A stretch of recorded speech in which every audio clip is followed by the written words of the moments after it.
Biden, le procès, la mise en accusation de Donald Trump doit être bref. À l'ouverture du prochain procès en destitution de l'ancien président Donald Trump, le président Biden a récemment envoyé un message très clair aux dirigeants démocrates du Sénat, je cite « Soyez brefs et ne faites pas dérailler l'agenda du président ».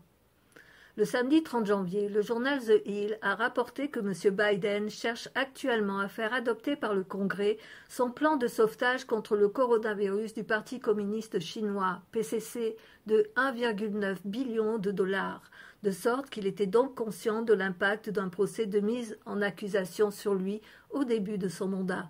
Lors d'un vote au Sénat cette semaine, 45 républicains ont exprimé que ce procès était inconstitutionnel et devrait être rejeté.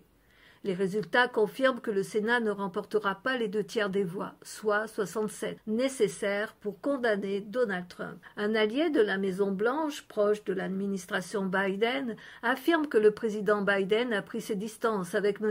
Trump à l'approche de son procès pour sa démission. Je cite « Joe Biden va laisser le Sénat faire ce qu'il doit faire. Nous avons toujours su que cela allait arriver et nous avons toujours su que ce serait la position dans laquelle nous sommes maintenant avec les républicains. Et maintenant, il va respecter le processus et le laisser se dérouler. » Certains démocrates ont averti que le procès pour la destitution de M. Trump pose certains risques pour l'administration Biden et pourrait saper son début de programme présidentiel. Donc, ils pensent qu'une condamnation pour Donald Trump est peu probable. La meilleure chose pour M. Biden est d'obtenir un procès dès que possible et d'y mettre un terme. Cela permettrait au Sénat de reprendre rapidement son travail législatif à temps plein et de confirmer sans retard les candidats au cabinet de M. Biden. Des sources affirment que M. Biden et ses conseillers ont été en contact régulier avec les dirigeants démocrates du Congrès. Les membres du groupe de Joe Biden ont exprimé leur soutien à la destitution. Plusieurs dirigeants démocrates des deux chambres se sont dit toutefois préoccupés par le fait que le procès avait retardé l'ordre du jour de M. Biden au début du processus de la mise en accusation de Donald Trump et qu'une seule poignée de sénateurs républicains voteront pour M.